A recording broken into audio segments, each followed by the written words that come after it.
Entonces, hemos hablado de la citoquina, de la interleucina, del interferón, del factor de necrosis tumoral, ¿no es cierto? Pero hay que tener en cuenta que los eicosanoides también cumplen un rol muy importante en cuanto al envío de información, ¿no? Entonces, y digamos, conocer un poco los roles que estos cumplen, nos va a permitir también entender cómo es que los fármacos comienzan a actuar para aliviar la inflamación, ¿no? Entonces, dentro de los mediadores inflamatorios tenemos a las prostaglandinas y tenemos a los leucotrienos. Y se acuerdan cuando hablábamos en los casos de anemia, no, de asma, ¿no es cierto? Nosotros hablábamos de que habían fármacos antileucotrienos, ¿no? Entonces recuerden que el asma es una respuesta inflamatoria, ¿no? Aumenta la segregación de mucus, reduce la luz bronquial, ¿no es cierto? Y esto por una simple presencia de un alergeno, ¿no? Que puede ser una de las causas, dijimos. Entonces, es porque se está generando este proceso de inflamación dentro de los bronquios. ¿Quiénes participan ahí? Como les mencioné esa vez, los leucotrienos. Dentro de lo que es la fiebre y el dolor, las prostaglandinas, ¿no es cierto?, también cumplen un rol importante, ¿no? Entonces, ellas, pues, dentro de lo que es, dijimos, pues, la respuesta de nuestro organismo, ¿no?, frente a una lesión es un poco calentar, un poco, o sea, generar calor en la parte donde está afectada. Entonces, quienes cumplen ese rol, pues, aparte de los neutrófilos cuando sintetizan, ¿no es cierto?, sus sustancias, dentro de ellas están las prostaglandinas, ¿no? Y esto va a generar una vasodilatación y una permeabilidad vascular, ¿no? Entonces, las prostaglandinas, que también son segregadas por los macrófagos, ¿no?, cumplen este rol, ¿no?, para poder facilitar la salida de los neutrófilos por los vasos, ¿no? Entonces, estos generan, pues, lo que es la fiebre y el dolor, ¿no es cierto?, las prostaglandinas. Y los leucotrienos también favorecen a la fagocitosis, al envío de oxígeno y a la quimiotaxis, ¿no? Quimiotaxis es este proceso, ¿no es cierto?, de salida, pues, de las células, de los glóbulos blancos, ¿no es cierto?, de los vasos sanguíneos hacia el sitio donde se generó la lesión, ¿no? Y los macrófagos, dentro de lo que son la síntesis de citoquinas, ¿no es cierto?, también producen, pues, prostaglandinas y tromboxanos para estimular, pues, a los linfocitos T, ¿no?, para estimular la inmunidad específica, ¿no? O sea, la inmunidad adaptativa, ¿no? Entonces, es así como se envía la señal para que después se genere esta inmunidad específica, esta inmunidad adaptativa, ¿no? Entonces, una vez que los macrófagos activan a estos linfocitos, ¿no es cierto?, estos comienzan a tratar de identificar, pues, digamos, la parte molecular de las bacterias, y de esa manera, pues, enviar la información de nuevo de vuelta al macrófago, ¿no? Entonces, ¿quiénes cumplen ese rol de envío de información? Algunas citoquinas y las prostaglandinas con los tromboxanos, ¿no? Los tromboxanos A2, por ejemplo, los tromboxanos A2 también estimulan la agregación plaquetaria, ¿no? También estimulan la agregación plaquetaria. Entonces, como ven, pues su rol también es importante en cuanto a la inflamación, ¿no?, de los eicosanoides, ¿no? Entonces, vuelvo a repetir, los eicosanoides, dentro de los leucotrienos está la quimiotaxis y inducir a la fagocitosis, por ejemplo, de los neutrófilos, ¿no? Y la quimiotaxis de la salida de los neutrófilos de los vasos hacia la zona donde se produjo la lesión. Las prostaglandinas también contribuyen en eso, sobre todo en la vasodilatación y en la permeabilidad vascular, ¿no? Y median, pues, lo que es la fiebre y el dolor, ¿no? Median la fiebre y el dolor. Y los macrófagos, ¿no?, también, pues, estimulan la síntesis de prostaglandinas y tromboxanos, ¿no es cierto?, para estimular, pues, enviar información, aparte de las citoquinas, enviar la información a los linfocitos T, para que ellos también generen una inmunidad específica, o sea, la adaptativa. Y se envía la información de nuevo al macrófago para que esto sea más específico al momento de fagocitar, pues, a los microorganismos. Entonces, esa es la respuesta que hay en cuanto a los procesos de inflamación y el rol que cumplen los eicosanoides dentro de este proceso de inflamación. Y recuerden, pues, que los tromboxanos A2 son los que estimulan la agregación plaquetaria, ¿no? Se estimula la coagulación. Y eso lo conversamos también en la clase de hipertensión, ¿no? El rol de los tromboxanos.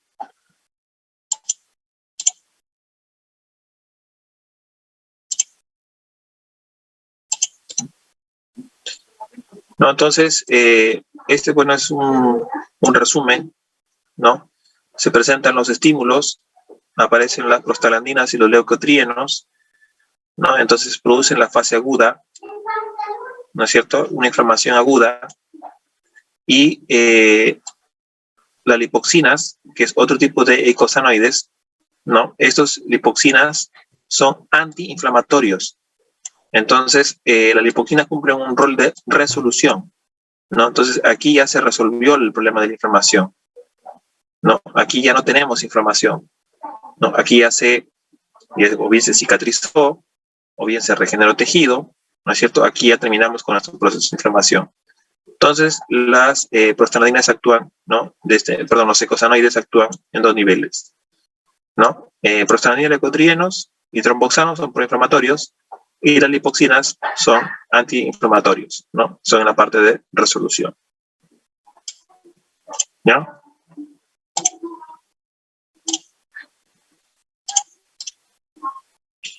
Entonces, esto ocurre pues en la reparación celular, tisular, ¿no? Cuando es superficial, ¿no? Se activa pues la inflamación aguda, ¿no? Y no tienen problemas en regenerarse, ¿no? Por el proceso de reemplazo. Pero cuando el daño es severo, ahí requiere pues una proliferación de fibroblastos, ¿no? Se van formando pues este tipo de, la famosa costra, ¿no? La cicatriz, ¿no? Se genera un tejido diferente, pues no al habitual, ¿no? Esta fibrosis, ¿no? Por ejemplo, en el tejido, en la piel, ¿no? Entonces la reparación se realiza con tejido fibroso y se espera que este proceso de regeneración avance, ¿no? Y disminuya la proliferación de fibroblastos y colágeno. Entonces, esta reparación es momentánea, ¿no? Facilita pues a nuestro organismo a protegerse, a generar una especie de barrera en esta zona.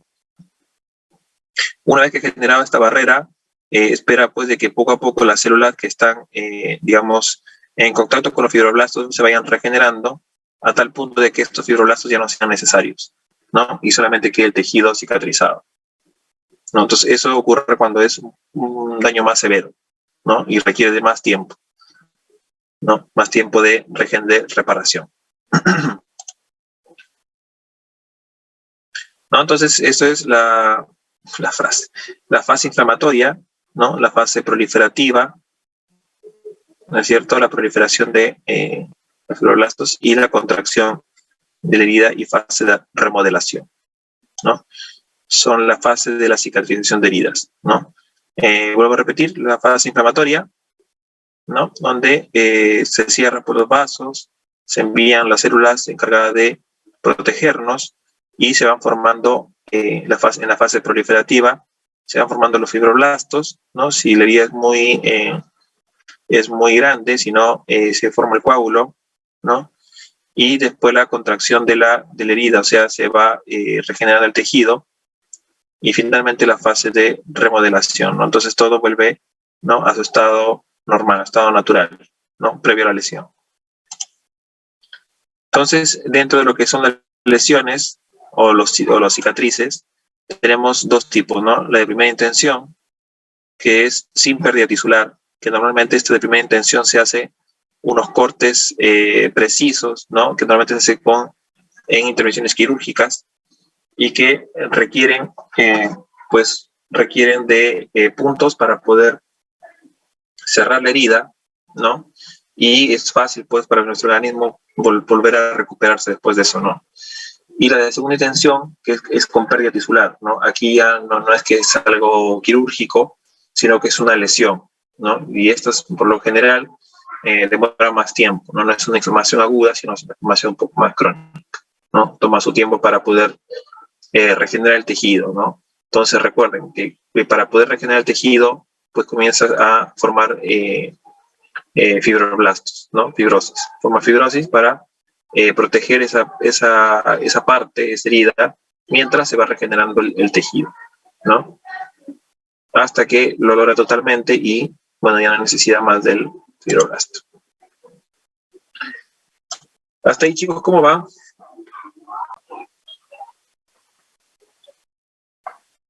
¿No? La fase tisular, como les decía, es la vasoconstricción y después la vasodilatación. La vasoconstricción para evitar la salida, pues, de el flujo de sangre, no perder tanta sangre. Entonces, lo primero que hace nuestro organismo es vasoconstricción. Después que he controlado eso y he disminuido el flujo de sangre en esa área, ¿no? Lo que hace es que en otros capilares tratan de eliminar, pues, o sea, enviar, digamos, células para defendernos, ¿no? Este proceso donde migran las células, las plaquetas, los fibroblastos, los macrófagos, ¿no es cierto? Donde migran todas estas células, se llama quimiotaxis, ¿no? Ese proceso de migración, de salida del vaso sanguíneo hacia el sitio de acción, se llaman quimiotaxis, ¿ya? Para que lo sepan. Y este proceso, pues, es necesario porque tengan en cuenta que nuestras células, nuestro tejido, se ha visto afectado. Entonces, tiene que ir a contrarrestar, pues, lo que le generó ese tipo de respuesta, ¿no? Entonces, eso, por ejemplo, en relación a la inflamación aguda, ¿no? Inflamación aguda. En la inflamación crónica, es una prolongación de la inflamación aguda, hay una mayor lesión en el tejido, hay invasión de nuestro cuerpo, ¿no? En nuestro organismo, ¿no? Por virus, bacterias, protozoarios, ¿no? Que están generando infección, ¿no es cierto? Y eso no solamente puede ser en el tejido, sino a nivel sistémico también, ¿no? Entonces es una inflamación porque se ha prolongado, ¿no? Y requiere sí o sí de la intervención de los linfocitos, ¿no? Para generar una especificidad en cuanto a su respuesta. Ahora, la inflamación crónica, como dijimos, actúan los macrófagos y los linfocitos. Entonces, se pueden dar, ¿no es cierto?, dos situaciones en que en inflamación crónica no específica se pueden formar fibroblastos, ¿no es cierto?, donde hubo la lesión, ¿no?, para favorecer la cicatrización. Entonces, al ver que la regeneración va a tomar su tiempo, tener estos fibroblastos, ¿no es cierto?, para proteger el organismo, que no esté expuesto a más bacterias, ¿no es cierto?, y permita que poco a poco el tejido remanente se vaya regenerando, se vaya cicatrizando, ¿no es cierto?, a tal punto de que estos fibroblastos ya no van a ser necesarios, ¿no? No así, pues, ocurre, como les dije, en el tema respiratorio, pues se van generando estas fibrosis, ¿no? Que estos fibroblastos forman parte ya, ¿no?, del tejido, pues, del aparato respiratorio, ¿no es cierto? Y generan esta enfermedad que les comentamos en la clase de sistema respiratorio. Dense cuenta, pues, de que en la piel, ¿no?, nuestra piel tiende a regenerarse con mucha facilidad, ¿no? Es su característica, ¿no? Como les dije, uno cuando se ducha o cuando se hace aseo, está eliminando células muertas, ¿no es cierto? También está favoreciendo la eliminación de células muertas. Entonces, eso, pues, estos fibroblastos, por ejemplo, cuando se forman en el tejido, pues tienen que ser reemplazados. Y como el tejido epitelial se regenera con mucha facilidad, va a llegar un momento en que se regeneran, ¿no? Entonces, cuando se da la inflamación crónica específica, hace referencia a eso, ¿no? Y en la inflamación granulomatosa es cuando no se puede destruir, ¿no es cierto?, este cuerpo extraño. Los macrófagos han fallado en eso y los linfocitos comienzan a adherirse junto a los macrófagos para rodear y evitar, pues, de que este cuerpo extraño se expanda, ¿no? Y se forman, pues, unas células gigantes, ¿no? Unas células gigantes, donde está el cuerpo extraño rodeado de macrófagos y linfocitos. ¿No? Esta parte creo que quizás haya generado un poco también de... Profesor, y la célula gigante es una enfermedad, ¿verdad? O sea, una bacteria o un virus. ¿Cómo? la célula gigante, le digo, es una célula mala, ¿no? Claro, ¿no? Es una célula dañina, ¿no? Entonces la idea es que se forme esto hasta que puedan, o sea, aísla, ¿no es cierto?, esta célula hasta que puedan destruirla, ¿no es cierto? Una vez que ocurre eso, pues ya pierde su finalidad, ¿no? Y a veces, pues esto, eh, digamos, bueno, no, en cuanto a si se prolonga en el tiempo, ¿no? Eh, encontré información sobre eso, ¿no? Menciona más que todo son como aislantes, ¿no? Aíslan pues este cuerpo extraño, ¿no? Y pueden pues generar después infecciones, ¿no? Pueden generar ahí un tipo de infección si se prolongase más, ¿no es cierto? Eh, pero, eh, pero normalmente sí, pues no tratan de destruirlo, cuando lo destruyen pues eh, pierden su objetivo, ¿no? Digamos, se diluye, ¿no? Se resuelve, pues, ¿no? Este cuerpo gigante no tiene razón de ser ya, ¿no? Entonces se destruye. Ahora, con respecto a esta imagen, ¿no? Es lo que le decía, ¿no? Esta inflamación aguda es lo normal, lo que ocurre. Dentro de la resolución está, pues, la cicatrización, ¿no? Como vimos acá en esta imagen, si no hay no hay un corte severo, pues la regeneración se hace rápido. Si no, hay necesidad de crear fibroblastos para protegernos, ¿no es cierto? Y, eh, y eso con respecto a la aguda, ¿no? Y dentro de lo que es la crónica, es la formación de fibrosis, ¿no? Para permitir la regeneración del tejido, ¿no? Y, y bueno, en la aguda también se puede dar, pues, también formación de abscesos, ¿no? Formación de pus, ¿no? Entonces, eso pues con la inflamación aguda y la inflamación crónica. Y esto de las prostaglandinas, de los eicosanoides, son como sustancias que también contribuyen en la mensajería entre células, ¿no? Cuando ocurre la inflamación, ¿no? Entonces yo le decía, ¿no? Los leucotrienos facilitan la quimiotaxis, ¿no? O sea, el movimiento de células de los vasos sanguíneos a la zona de lesión.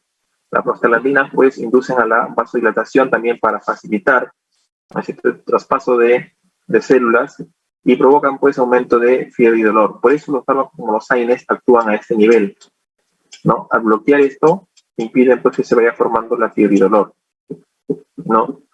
Pero, profe, entonces, ¿cómo se ocurre la quimiotaxis? Pues también están los leucotrienos, ¿no? Que también cumplen ese rol. Entonces, así, por un lado, también, como les digo, la inflamación a veces puede ser un poco lesiva también, ¿no? Nos puede generar esos problemas de salud, ¿no? Como la fiebre, ¿no es cierto? O la sensación de dolor. Pero por eso los fármacos, ¿no? Para contrarrestar esto. Porque existen otros mecanismos como las citoquinas que actúan pues también a esos niveles y cumplen su rol con normalidad, ¿no? Entonces la idea es que no se sobreestimule el sistema inmune, ¿no?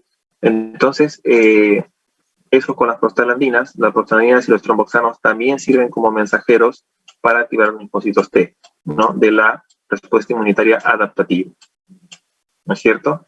Y después de la adaptativa, pues esto de nuevo envía información a los macrófagos para que sean más selectivos, ¿no? Y esta información es importante, recuérdenla, los tromboxanos A2 estimulan la agregación plaquetaria. ¿Quiénes emiten esta información? Estos de los tromboxanos A2, los macrófagos, ¿no? Activan esa información y se activa pues el sistema de coagulación, ¿no? Y las lipoxinas son antiinflamatorios, ¿no? Una vez que ya se resolvió esto, las lipoxinas actúan para ya no sobreestimular al sistema inmune y ya no generar el proceso de inflamación, ¿no? Aquí ya se resolvió, entonces las lipoxinas actúan, son mediadores químicos para avisar de que ya basta, no hay necesidad de más quimiotaxis, no hay necesidad de aumentar la temperatura, más nutrientes, ya se acabó todo está controlado. Así también las citoquinas también actúan como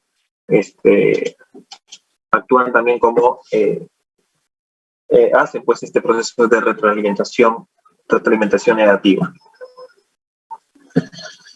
¿no? Entonces, eso con el tema de hoy, y he preparado un video, como estamos viendo esto de los cortes, de las heridas, ¿qué hacemos en caso de heridas? Entonces, según usted dio un curso, ¿no? De repente a veces creo que les preparan el primer ciclo, ¿o no? Primeros auxilios, ¿puede ser? ¿Sí, no? ¿Cierto? Sí. Frente a una herida sangrante. Para detener un sangrado, tenés que comprimir fuerte sobre la herida. Utiliza una gasa o un apósito, o lo más limpio que tengas a mano. Es conveniente ponerse guantes siempre. Comprimí 5 minutos tomando el tiempo por reloj. Si es en una pierna o un brazo, utiliza la fuerza de la gravedad. Levantá el brazo o la pierna por encima de la altura del corazón. Si con lo que estás comprimiendo se llena de sangre, no saques eso y pongas otra cosa. Si no, rompes los coágulos que se están formando. Ponele algo encima y comprimí más fuerte hasta que llegue la ayuda médica. Para detener un sangrado nasal, tenés que comprimir la nariz con los dedos. No tires la cabeza hacia atrás, tira la cabeza hacia adelante o dejala en posición normal. Eso va a hacer que el sangrado se detenga antes. Los objetos que estén clavados en el cuerpo humano no se retiran porque están actuando de tapón. Lo tiene que sacar un cirujano adentro de un bloque quirúrgico. Con estos simples consejos, seguro que vas a poder ayudar a alguien que esté lastimado.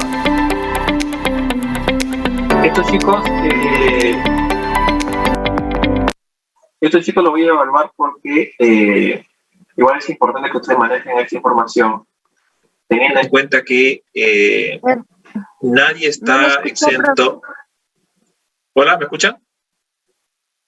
Profesor, se dejó la señal un poquito que decía. Ya, yo le decía que esto de los pasos de cómo ayudar, ¿no? Lo voy a evaluar porque nadie está exento a que les ocurra en sus farmacias. Incluso con sus mismos compañeros les puede ocurrir un accidente.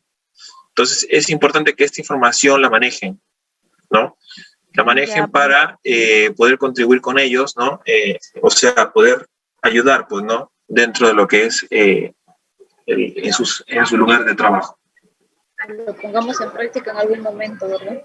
Claro, uno nunca sabe. Entonces, hay que manejar esta información, ¿no? Entonces, si tienen su cuaderno de primer ciclo de primeros auxilios, desempólvenlos y ténganlos a la mano, ¿no? Repásenlo, actualícenlo, ¿no es cierto? Traten de recordar ese tipo de información porque, como les digo, en un momento lo van a necesitar y ustedes pues pueden cumplir ese rol, ¿no? Ese rol como profesional en la salud, ¿no? Entonces, dentro de las recomendaciones generales para reforzar nuestro sistema inmunológico está la vacunación, ¿no? La vacunación nos genera anticuerpos naturales, ¿no es cierto? Genera memoria en nuestro sistema inmune para poder defendernos cuando en realidad el microorganismo intente de nuevo infectar, atacar.